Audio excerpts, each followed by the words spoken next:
Shifting tactics, Estevao next turned to the heavy drug use that permeated Combs and Ventura's years together. She suggested to the jury that the chaos and violence in their relationship might be explained by intoxication and addiction rather than by a calculated trafficking enterprise.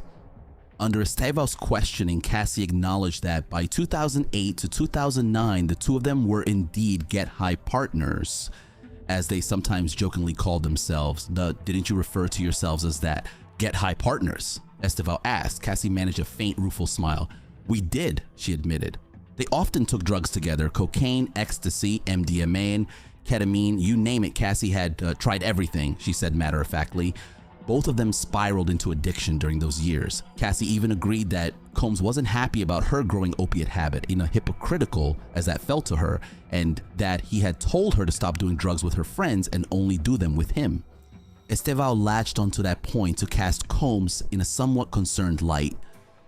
Mr. Combs actually tried to curtail your drug use at one point, didn't he? She asked.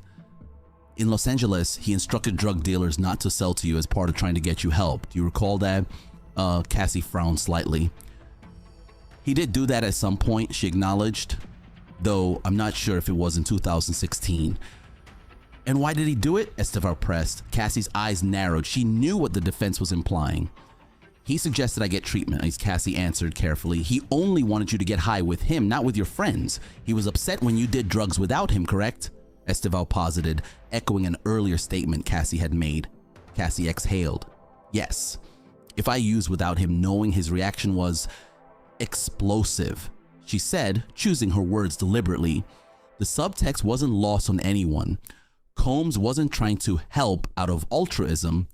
He wanted to control her drug use, like everything else, to own that part of her too. Still, Estevao suggested an alternate spin.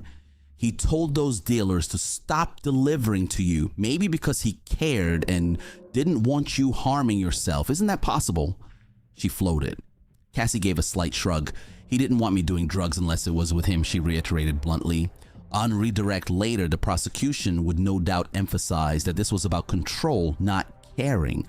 But on cross, Estevao managed to leave the jury with the idea that hard drugs and addiction fueled the mayhem in Combs and Ventura's life together, potentially muddling who was responsible for what. If Combs was frequently too inebriated or strung out to even recall his violent outbursts, as Cassie had testified, could the jury really view him as the cold mastermind of a premeditated sex trafficking conspiracy? The defense wanted them to wonder exactly that.